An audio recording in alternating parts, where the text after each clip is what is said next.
సంవత్సరాలకు ఎంత ఇవ్వాలి?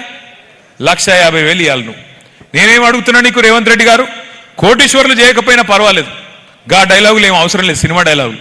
నువ్వు సింపుల్గా ఈ రాష్ట్రంలో ఉండే 1,67,00,000 మంది ఆడబిడ్డలు ఉన్నారు, 18 ఏళ్ళు నిండినోళ్ళు, వాళ్ళందరూ చూస్తున్నారు ఎప్పుడు పడతాయి మా పైసల ఖాతాలని. నీకు చిత్తశుద్ధి ఉంటే 1,67,00,000 మంది ఆడబిడ్డలు ఎవరైతున్నారో వాళ్ళ అకౌంట్లలో 1,50,000 రూపాయలు వేయి, నేను శాశ్వతంగా రాజకీయాల నుంచి వెళ్ళిపోతా, నీకు బాధ కూడా ఉండదని చెప్తా ఉన్నా. నీకు దమ్ముంటా పని చేయి, సవాల్ చేస్తున్నా. ఈయన ఏది చేయడు, రేవంత్ రెడ్డి ఏది చేయడు, అన్ని కేవలం ఎలక్షన్లకే. ఏమైనా చేసేది ఉంటే ఎలక్షన్కు, పార్లమెంట్ ఎన్నిక ముందు ఒక్కసారి వేసిండు రైతు బంధు, పంచాయతీ ఎలక్షన్ ముందు ఇంకోసారి వేసిండు, మళ్ళీ వేస్తున్నాడు అంటే ఏదో మతలం ఉంటుంది దాని వెనుక, అది యాద పెట్టుకోండి మీరు.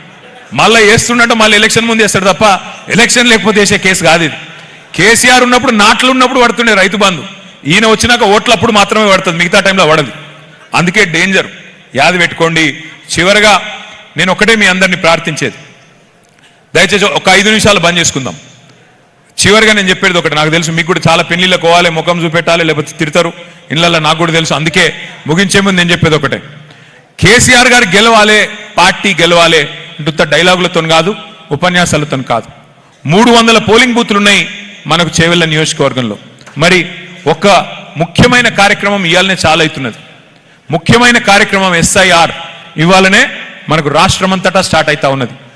మీ చేవెళ్ళలో బూత్ లెవెల్ ఏజెంట్లు అందరు ఇక్కడ ఉన్నారు, ఒక్కసారి ఉంటే చేయలేవటండి. అందరూ బూత్ లెవెల్ ఏజెంట్లు. మీకు ఆ పుస్తకం ఇచ్చిండ్రా అందరికీ? ఒకసారి చూపెట్టండి, పుస్తకం వచ్చిందా? జర ఒక్కసారి చూపెట్టండి, వచ్చిన వాళ్ళందరూ చూపెట్టండి. ఏం చేయండి మీరు అందరూ అంటే, ఆ పుస్తకం ఇప్పుడు ఇట్లా బండి ఎక్కంగానే ఇంటికి పోయి ఇట్లా ఇంట్లో వారేసి మళ్ళీ తీసి చూడకండి. నాకు తెలుసు ఇట్లా పోగానే ఇట్లా ఇంట్లో వారేస్తారు, మళ్ళీ దాన్ని తీసి చూడరు. అట్లా కాదు, దయచేసి అది చదవండి, అందులో ముఖ్యమైన వివరాలు ఉన్నాయి. ఏమున్నాయి అంటే, SIR అంటే ఏంది అంటే ఒక స్పెషల్ ఇంటెన్సివ్ రివిజన్, ఓటర్ లిస్టును వడపోత చేసే కార్యక్రమం, జల్లెడబట్టే కార్యక్రమమే SIR. Next slide. ఏం చేస్తారు ఇందులో? ఏం చేస్తారు అంటే, మీకు 2 విషయాలు చెప్పాలి. దేశంలో SIR అనేది మొదటిసారి జరుగుతలేదు, ఇది 14వ జరుగుతూ ఉంది. గతంలో 13 సార్లు జరిగింది. చివరిసారి ఎప్పుడు జరిగిందంటే 2002లో జరిగింది.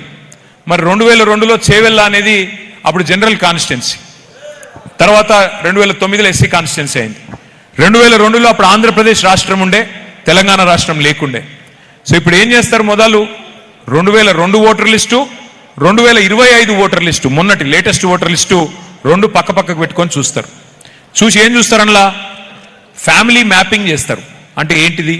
ఇప్పుడు అక్కది కౌకుంట్ల అనే ఊరు, చేవెళ్ళ కాన్స్టిట్యున్సీ. మరి 2002లో కార్తిక్ కానీ కశ్యప్కి కానీ ఆ రోజు 2002లో ఓటు లేకపోవచ్చు, చిన్నపిల్లలు కాబట్టి ఓటు లేదు. మరి 2002 ఓటర్ లిస్టు 2025 పక్కకు పెట్టుకొని చూస్తే శ్రీమతి పట్లోళ్ళ సబితా ఇంద్రారెడ్డి గారు ఆ రోజు ఓటు అక్కది ఉంటుంది.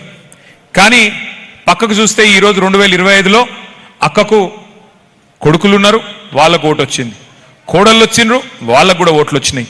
మరి వాళ్ళ ఓట్లు సబితమ్మతోని లింక్ చేసే అవసరం ఉంటుంది, మ్యాపింగ్ చేసే అవసరం ఉంటుంది.